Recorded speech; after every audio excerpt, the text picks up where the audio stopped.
Hello and welcome to the English Box. Today we are going to talk about modal verbs. On the whiteboard in front of you, we have some examples of modal verbs. We have should, can, may, could, might, ought to, shall, must, dare, and need. Some of these examples are better than others. For example, need and dare can also be used as main verbs, whereas could, can, may, and might, for example, can only be used as modal verbs. So why are modal verbs important and when do we use them? Well, we need modal verbs to express notions of permission, necessity, obligation, advice, and ability. Let's look at some examples to describe what I mean. I really must study harder because I have an exam tomorrow. Here the modal verb must expresses obligation. I can go to work whenever I want. Here the modal verb can expresses permission or perhaps ability. You should get your hair cut. You look really scruffy. Here the modal verb should expresses advice. May I take a short break? I don't feel very well. Here the modal verb may expresses permission. We also use modal verbs to express deduction. For example, I have a class of new students and I walk into the room. I speak English with them immediately and I'm carrying some English exercises and books underneath my arm. The students think he must be our new English teacher. Now imagine this situation.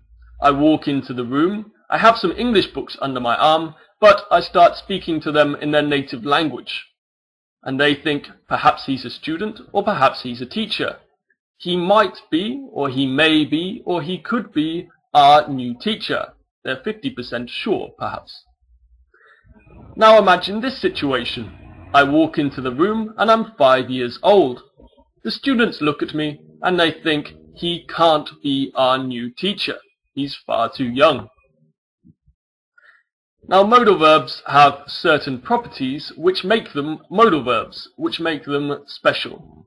The first property is that they do not require an auxiliary verb in the negative or question form. So you say, he shouldn't watch so much TV, and not, he should watch so much TV. Number two, most adverbs come after the modal verb and not before. So you would say, I can never muster up the confidence to speak to him, and not, I never can. Number three, modal verbs have no regular past or future form. So you would say, I had to go on a diet, and not, I musted. Similarly, the past form of can is could, and the future form of can is I will be able to. Point number four, unlike regular verbs, modal verbs have no S in the third person. So they do not conjugate in the same way in past, future, or in present. So you would say, he should do more exercise, and not, he should do more exercise. Point number 5. Modal verbs, or most modal verbs, are not followed by to before the subsequent verb, with the exception of ought to. So you would say, he might want to come out with us tonight, and you wouldn't say, he might want to come out with us tonight. Now we have a quick activity, so pause the video, look through the sentences. In every sentence there is one mistake. Can you find the mistake? Moving on to the answers, here you can see all the corrected errors.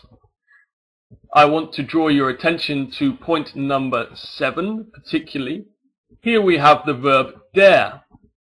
It says, I daren't speak to him because he looks so fierce. We often use dare in the negative as a modal verb, so you do not need the auxiliary do. So you don't say, I don't dare, but I daren't. I daren't speak to him. That brings us to the end of the video. Thank you for watching. If you'd like to subscribe to our channel, click on the big fat subscribe button. And we're also going to make special videos on modal verbs such as must, should and can. So watch this space for those. Thank you for watching and see you next time. Bye bye.